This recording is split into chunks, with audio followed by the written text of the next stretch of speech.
बिस्मिल्लाहिर्रहमानिर्रहीम। आज तक के मुअज़्ज़ज़ नाज़रीन अस्सलाम वालेकुम। अब किस नंबर 24 मुलाहिज़ा फरमाएं। मुझे चौधरी दिलावर से मिलना है। मैंने साहब के लफ्ज़ को उम्दन गोल कर दिया और बिला वजह मुस्कुराया। नौजवान ने चौंक कर मुझे देखा। क्या नाम है आपका? उसने नावल रख कर अंग्रेज़ी में कहा। और काम क्या है उनसे? क्या? मैंने कहा ज़रा उर्दू में या पंजाबी में बताओ, मुझे अंग्रेज़ी नहीं आती।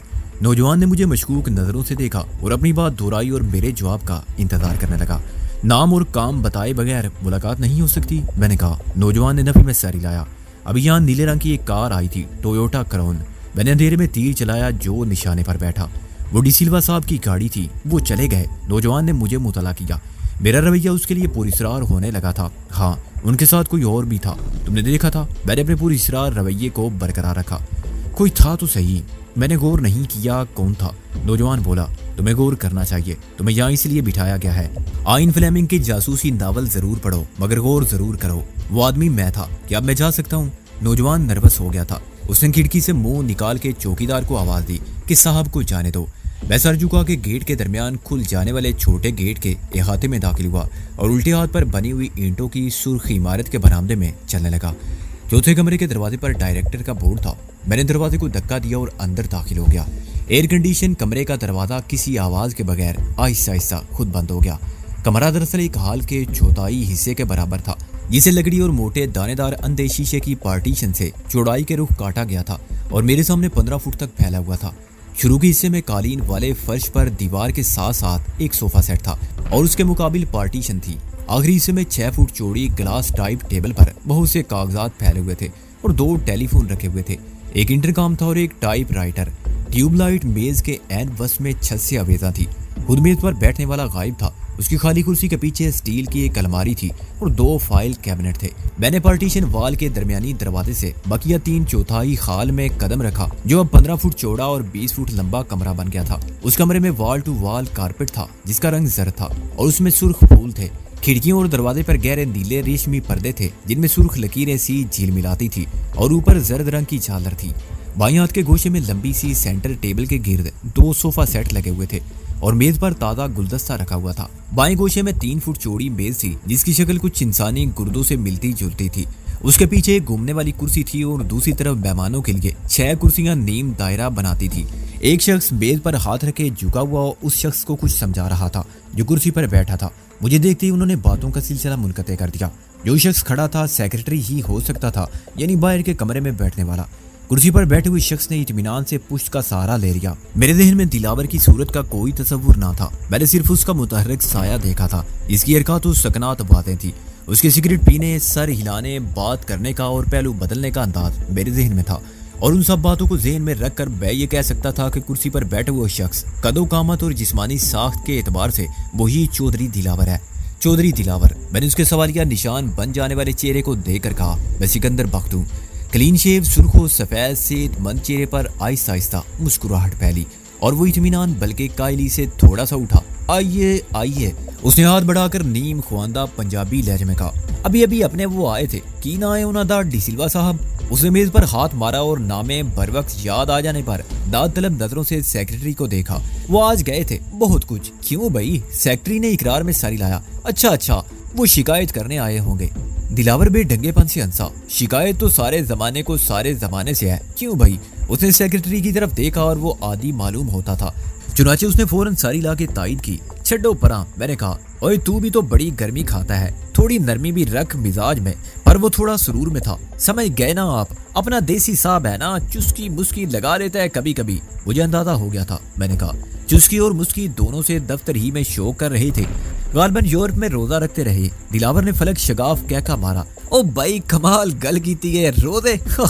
चुस्की और मुस्की। फिर हंसी अचानक यूं बंद हुई जैसे बिजली जाने से रेडियो बंद हो जाता है। तू की सुन रहा है भाई? जा पुत्रा, अपना काम कर, जा बाहर बैठ के और कोई लस्सी पानी भेज अंदर। क्यों भाई अपने सिकंदर साहब, आप तो इधर विलायत से आए हो। लस्सी तो हम देसी बंदे पीते हैं। आप बोलो, चाय चलेगी या काफी? अगर काफी मिल जाए तो। मैंने सेक्रेटरी की तरफ देख के कहा, जो रवाना होकर रुक गया था। मेरी बात सुन के वो फिर चल पड़ा। इसको समझा दिया है मैंने, अब बिल्कुल फिक्र ना करो। दिलावर ने फिर मुझसे मुखातिब होके कहा। मैंने कहा, ओ यार पहले ही इतनी थाना कचहरी हो रही है इस गरीब के साथ, छड़ परा बात खत्म करनी चाहिए। अब अपनी समझ में तो कुछ आती नहीं है। कानूनी मामला है, कानूनी मामला। उसने यूं कहा कि मुझे कानूनी मामला सुनाई दिया। हम क्या बोले क्यों जी, वो जो आपके वालिद साहब थे ना, उनसे अपनी बस एक बार मुलाकात हुई थी। उधर मियाँ साहब बरूम के दफ्तर में भले मानस थे और लोग तो बड़ी तारीफ करते थे। अल्लाह जन्नत नसीब करे। बड़ा अफसोस हुआ था उनके फोत होने का, और अभी कितने दिन की बात है। उसके बाद मीर साहब, उसने गहरी ठंडी सांस भरी। आदमी का कुछ भरोसा नहीं जी, शाम को है सुबह नहीं, जो मर्जी मौला की हो, बंदा क्या करे। दिलावर के बारे में पहली मुलाकात के दौरान मेरा तासर ये था कि वो बड़ा अच्छा अदाकार है, और उसने जिस पूरी इसरार ड्रामाई माहौल में ड्रामाई अंदाज में मुकालमे बोले थे, वो उसकी अदाकाराना सलाहियत का सबूत थे। अगर ये दिलावर वही था तो मेरा तासर भी फिर वही था कि उसके बोलने का और हंसने का, आ भरने का, बेतकल्लुफ गुफ्तगू का और नीम ख्वांदा लहजे में बात करने का सारा अंदाज उसका असल अंदाज नहीं बल्कि अदाकारी है। वैसे जो पंज में पड़ गया, अगर वो अदाकारी थी तो ये अदाकारी नहीं हो सकती थी। एक शख्स जो फैक्ट्री में मालिक की हैसियत रखता हो, हर रोज अपने तमाम मातहत मुलाजमों के सामने अदाकारी क्यों करेगा? अमलन ये नामुमकिन सी बात थी और कतई गैर जरूरी भी। दिलावर की असल शख्सियत यही थी जो इस वक्त मेरे सामने थी। अगर उसने अपने सेक्रेटरी के सामने अचानक लहजा, आवाज या अंदाज बदले होते तो सेक्रेटरी जरूर हैरान होता, मगर वो बिल्कुल नॉर्मल रहा था। मुश्किल ये थी कि जिस दिलावर का तासर मेरे जहन में था, उस पर मेरे मुकाबिल बैठे हुए दिलावर की शख्सियत किसी जाविये से फिट नहीं थी। मेरी सारी खुशफहमी रफा हो गई। मैंने मोहसिन से कहा था कि मैं अंदाज़ो एतवार की जरा सी ममासलत भी देखूंगा तो चौधरी दिलावर को शिनाख्त कर लूंगा। उसने मेरे दावे को मुबालगा अमेज करार दिया था और यह बात सच साबित हो रही थी। अगर उस रात दिलावर ने अपनी शख्सियत बदली थी तो यह तब्दीली नाकाबिले यकीन हद तक मुकम्मल थी।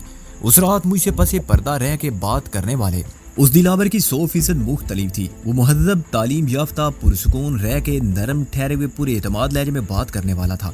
उसकी कोई झलक मुझसे मुखातिब दिलावर में नहीं थी और मैं ये सोचने पर मजबूर हो गया था कि उस रात चौधरी दिलावर ने अदाकारी का बेहतरीन नमूना पेश किया था या किसी और की खिदमत हासिल की थी कि वो मौसर तरीके पर मुझे सब समझा दे, या वो कोई और था जिसने चौधरी दिलावर का नाम इस्तेमाल किया था। लेकिन कोई और चौधरी दिलावर मुझसे ये मुतालबा क्यों करेगा कि मैं हक के विरासत से दस्तबरदार हो जाऊं? 2 मालिक मर गए थे, उनमें से एक लावारिस था। चौधरी दिलावर के बिला शिरकत गैर कारोबार पर काबिज होने के लिए जरूरी था कि दूसरा वाहिद वारिस को रास्ते से हटने पर मजबूर कर दिया जाए या बजबर हटा दिया जाए। लो जी अपने सिकंदर साहब, आप भी किस ख्याल में गुम हो गए? कोई शायरी मायरी करते होगे? दिलावर हंसा। हम तो चिट्टे अनपढ़ लोग हैं, लोहा कूटने वाले।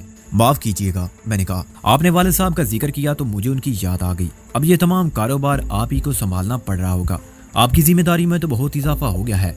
वक्त पड़ गया है जी। अपने वजीर खान मरहूम हिसाब किताब देख लेते थे। उसने काफी बनानी शुरू की जो न जाने कौन अंदर रख कर चला गया। मीर साहब थे, बाहर का सारा बिजनेस संभालते थे। हम इधर मजे से फैक्ट्री को देखते थे और बस। हम मालूम नहीं क्या हो गया। आप फिक्र ना करें, मैं बहुत जल्द आपकी मदद के लिए हाजिर हो जाऊंगा, मैंने कहा। चौधरी दिलावर ने हैरान सवालिया नजरों से मुझे देखा और कुछ कहते कहते रुक गया। मैं आपका मतलब समझ गया। आप पूछना चाहते होंगे कि मुझ पर तो कत्ल का मुकदमा चल रहा है, मैं कारोबार कैसे संभाल सकता हूँ?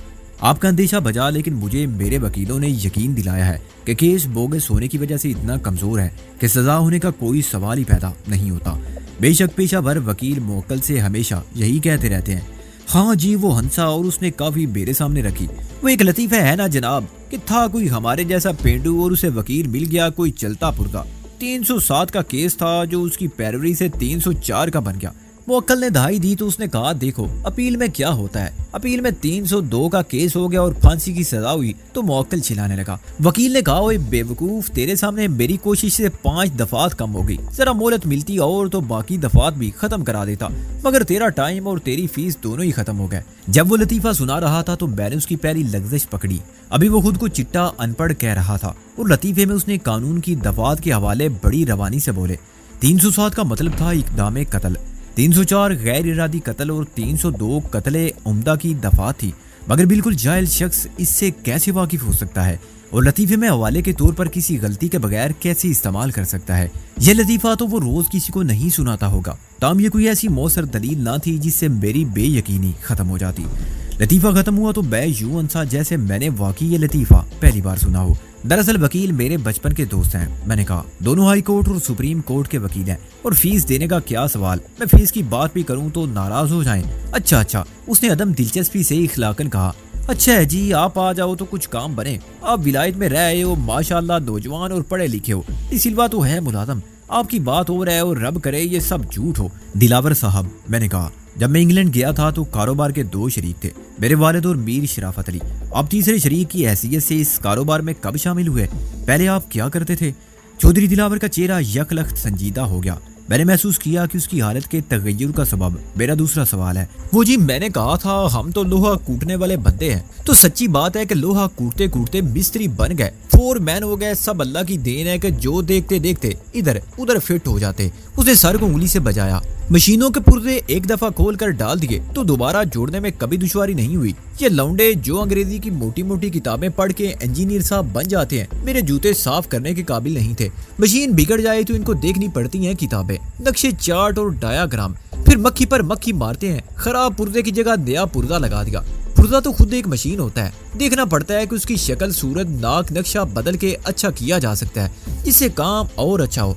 कभी पुर्जा नखरे करता है तो उसकी मदद के लिए अपनी तरफ से कोई पुर्जा भी जोड़ना पड़ जाता है। जैसे गधा अड़ जाता है अकेला चलते हुए, क्या कहते हैं उसको, रद्दो बदल। हाँ जी, हमने मशीनों में रद्दो बदल करके असल से बेहतर बना दिया। सोचो, 2000 किस्म के मॉडल और साइज में मुख्तलिफ मुल्कों की मशीनों के सब तजर्बे और अल्लाह की मेहरबानी समझ में आते थे।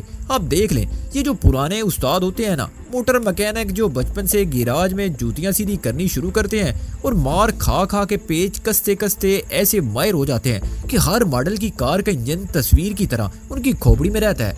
ये पढ़े लिखे बाबू टाइप ऑटो इंजीनियर कहलाने वाले लौंडे उनके मुकाबले में ऐसे ही हैं जैसे जैसे बच्चे।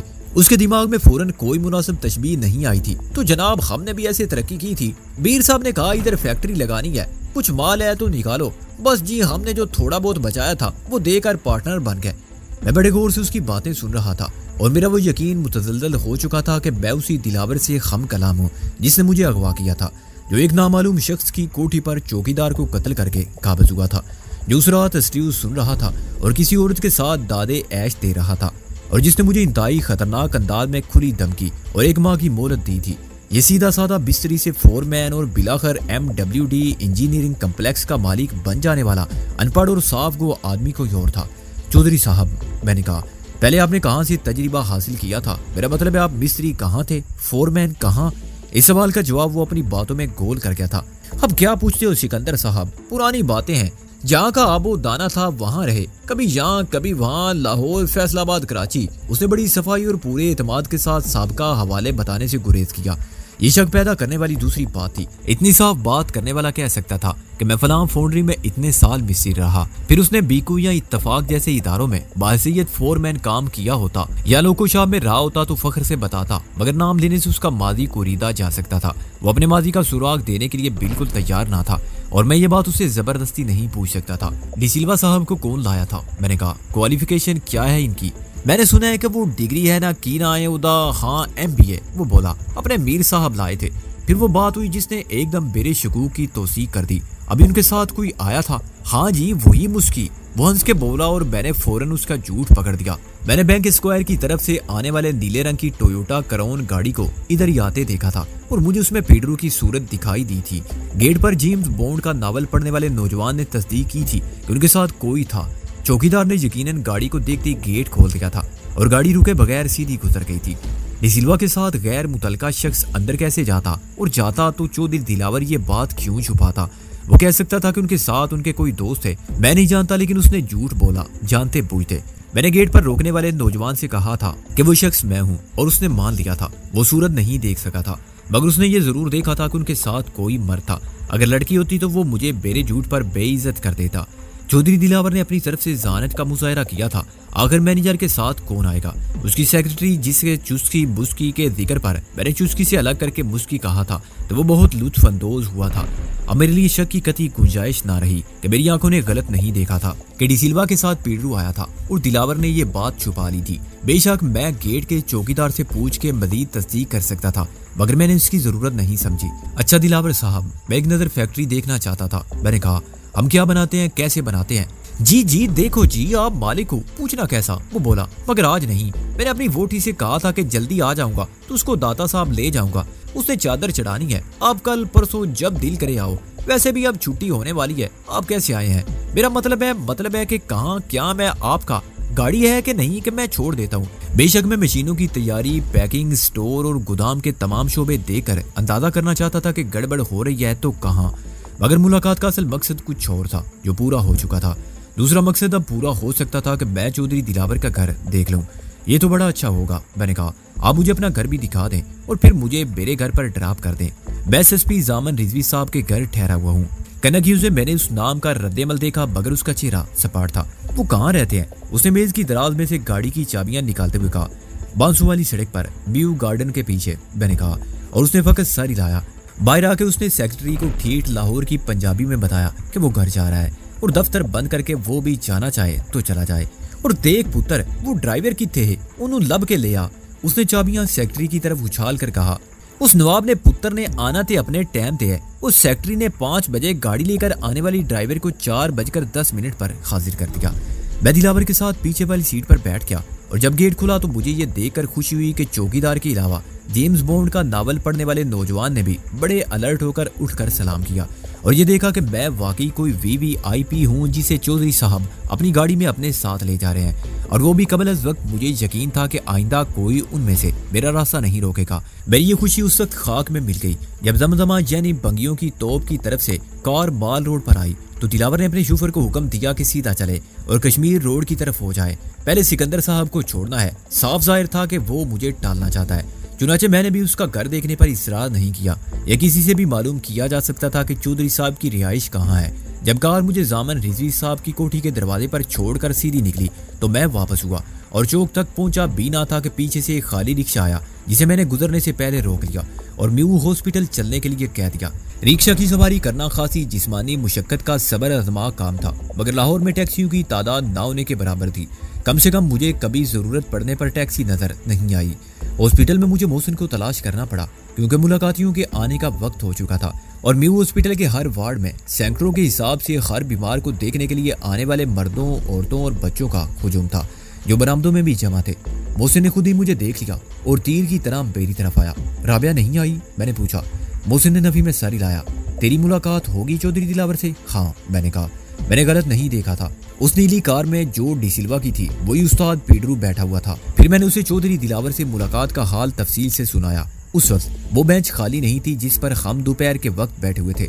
लान पर भी हजरात और खवातीन बराजमान थे जो निस्बतन सेहतमंद मरीजों को वार्ड से बाहर खींच लाए थे और उन्हें दरमियान में बिठा के उनसे अपनी अपनी कहने और अपनी अपनी लाई हुई चीजें खिलाने में मसरूफ थे। मैं और मोहसिन उनसे दूर एक दरख्त के गिर्द बनी हुई ईंटों की 2 फुट ऊंची 1 फुट चौड़ी बेंच पर बैठे रहे। मुलाकात का वक्त खत्म हो गया और नर्सिंग आर्डर की सीटियां बजा बजा के तीमारदारों को रवानगी इख्तियार करने का हुक्म देने लगी। अक्सरियत माकूल लोगों की थी जो सीटी सुनते ही उठकर खड़े हो गए। नीट किस्म के लोग उस वक्त तक टिके रहे जब तक कि हॉस्पिटल के अमले ने उनको बेइज्जत करना शुरू नहीं किया। 2-4 ने जवाब में गर्मी दिखाई, लेकिन बिलाखिर तमाम मरीज वार्डों में पहुंच गए और हॉस्पिटल खाली हो गया। मैंने और मोहसिन ने अंदर रहने का आसान तरीका दरियाफ्त कर लिया था। किंग एडवर्ड मेडिकल कॉलेज के लड़के सुबह हर वक्त वार्डों में फिरते थे। केस हिस्ट्री देखना और डॉक्टरों की मदद करना उनकी तालीमी सरगर्मियों का एक हिस्सा था। जायद नसाब सरगर्मी वो नर्सों के इंतखाब में दिखाते थे जो चालाक होती थी। वो फाइनल ईयर के लड़कों में से किसी को फांस कर शादी करने में कामयाब होती थी तो बाकी उम्र ऐश करती थी। नातजुर्बाकार और बेवकूफ़ किस्म की नर्सें इसी उम्मीद में कभी एक के साथ और कभी दूसरे के साथ दिल लगी के असबाब पैदा करती थी और दिल लगी ख़त्म होती तो रोती थी कि इस साशकी में इज्जत सादात भी गई। उन्हीं की हौसला अफजाई के बायस वो लड़के भी बेमकसद घूमते फिरते नजर आते थे जो पहले या दूसरे साल के तालिब इल्म होते थे और उनकी किसी वार्ड में ड्यूटी नहीं होती थी। मैं और मोहसिन सूरत, शक्ल, हुलिये और उम्र के बायस बहुत सीनियर तुलाबा में शामिल हो सकते थे। चुनाचे जब भी किसी ने पूछा तो हमने हंस के टाल दिया कि हम ड्यूटी पर हैं। इस वक्त भी एक चौकीदार टाइप शख्स ने हमारे करीब आकर कहा, टाइम खत्म हो गया है जी, आप जाएं। कहाँ जाएं? हॉस्टल? मैंने कहा, तुम डॉक्टर साहब को जवाब देना कि मैंने अपने हुक्म से उनकी छुट्टी कर दी। वो कुछ शर्मिंदा हो के दांत निकालता हुआ चला गया। यार सिकंदर, राबिया क्यों नहीं आई? टेलीफोन कर ले, मैंने कहा। किसी वार्ड से डायरेक्ट लाइन तो मिलेगी नहीं, हॉस्पिटल का एक्सचेंज मिलाएगा। हम दोनों इमराजे कल्ब के जनरल वार्ड में गए। एक नर्स ने हमें घूर कर देखा, मगर जिस एतमाद से हमने पूछे बगैर फोन उठा लिया था उससे वो शशो पंज में पड़ गई और खामोश रही।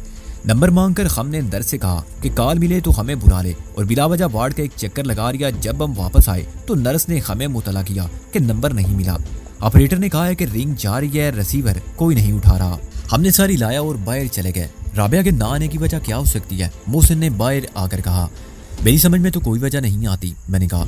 वो माँ की तरफ से बहुत ज्यादा फिक्रमंद थी। हो सकता है खुद उसकी अपनी तबीयत बिगड़ गई हो, और ये भी हो सकता है कि वो किसी मुश्किल में पड़ गई हो। मोहसिन ने कहा, उस खत की वजह से मुझे भी एक खलिश सी है कि ये इत्तेहाद सलासा बेमकसद नहीं। डी सिल्वा, पेड्रो और दिलावर, मैंने कहा, उनका ये हंगामी इज्तिमा चामैनी वार। मैं और मोहसिन फिक्रों और अंदेशों के शिकार टहलते हुए कैंटीन तक गए और दुगनी कीमत पर चाय कहलाने वाला एक गर्म मशरूब पी के लौट आए। राबिया अभी तक नहीं आई थी और हमारे लिए खुद घर जाके उसकी खैरियत पूछने के सिवा चारा ना रहा था। मैं राबिया की तरफ जाता हूँ, मैंने कहा। तू घर जाओ और रिवाल्वर ले आ, जरा एहतियात से छुपा के।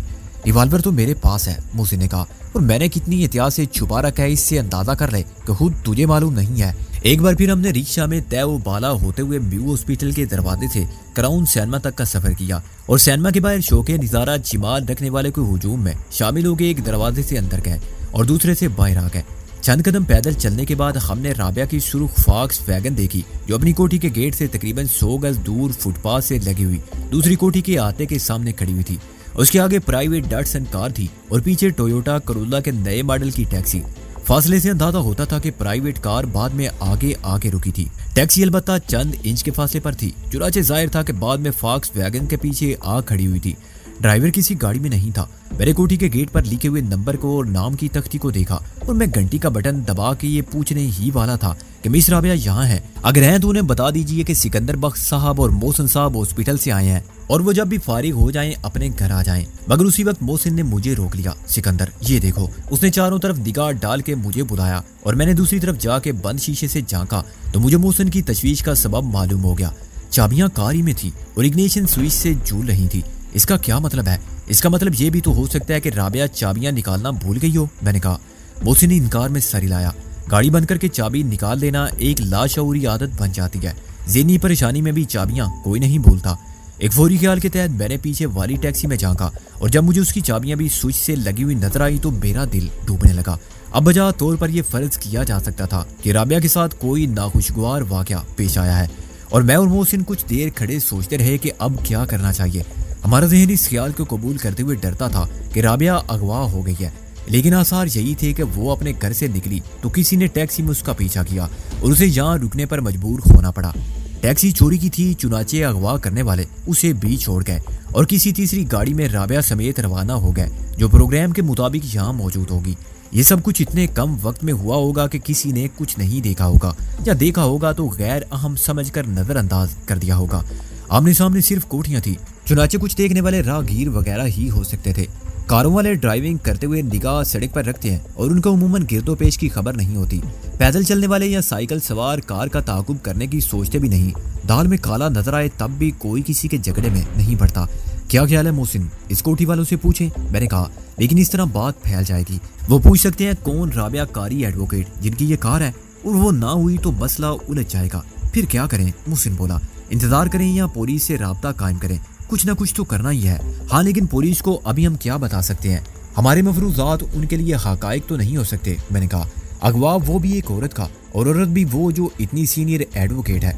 मसला बहुत संगीन हो जाएगा और हमें बहुत से ऐसे सवालात के जवाब देने पड़ेंगे जो अभी खुद हमें मालूम नहीं। मसलन ये कि वो घर से कब निकली थी, किसके साथ थी, घर पर उसे कोई पैगाम मिला था या कोई आया हुआ था। घंटा भर पहले की बात हुई थी तो पुलिस हमें सब्र करने का मशवरा देगी। इतनी जल्दी अगवा का केस दर्ज कराने आप पहुंचे आप लोग क्यों? किसने देखा था अगवा होते? आपको किसी की तरफ से अंदेशा था? किसी ने धमकी दी थी तो हमें क्यों नहीं बताया? ये लंबा चक्कर है मोहसिन और खतरनाक भी है। हाँ, मोहसिन ने सोचते हुए कहा, अगर दिलावर एंड कंपनी उसे अगवा करके ले गई है तो पुलिस की मदद लेना खतरनाक साबित हो सकता है। मगर हम हाथ पर हाथ रखे बैठे तो नहीं रह सकते। मेरा ख्याल है अगवा कुंदा वही हुए तो बहुत जल्द हमसे राब्ता कायम करेंगे, मैंने कहा। बाइमी सलाह मशवरे के बाद मैंने कार का दरवाजा खोला।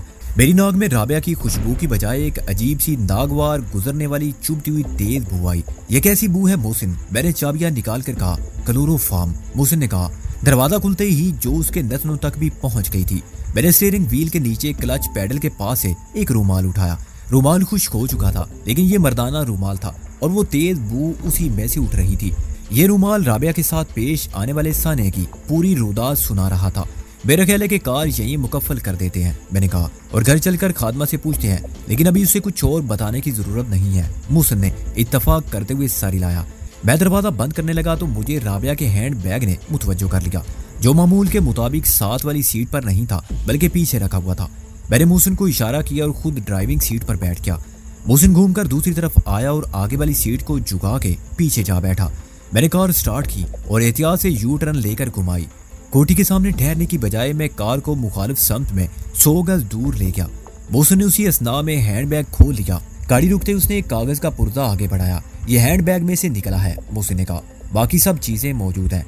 मैंने कागज पर पेंसिल से लिखे हुए पैगाम को पढ़ा। राबिया, हमारी तहवील में है, अगर तुमने हमारी हिदायत पर अमल किया और पुलिस से रुजू ना किया तो राबिया को कुछ नहीं होगा। हिदायत की खिलाफ वर्दी करोगे तो खुद भी नुकसान उठाओगे और राबिया भी महफूज नहीं रहेगी। तुम्हारे मुकाबले में इसकी जात दोरे खतरात से दो चार है, जान के और आबरू के। किसका नुकसान नाकाबिले तलाफी है। उम्मीद है तुम जुरात और जहानत का कोई ऐसा मुजाहरा नहीं करोगे जो बाद में हमाकत साबित हो। सुकून से राबिया के घर बैठ के हमारे दूसरे पैगाम का इंतजार करो।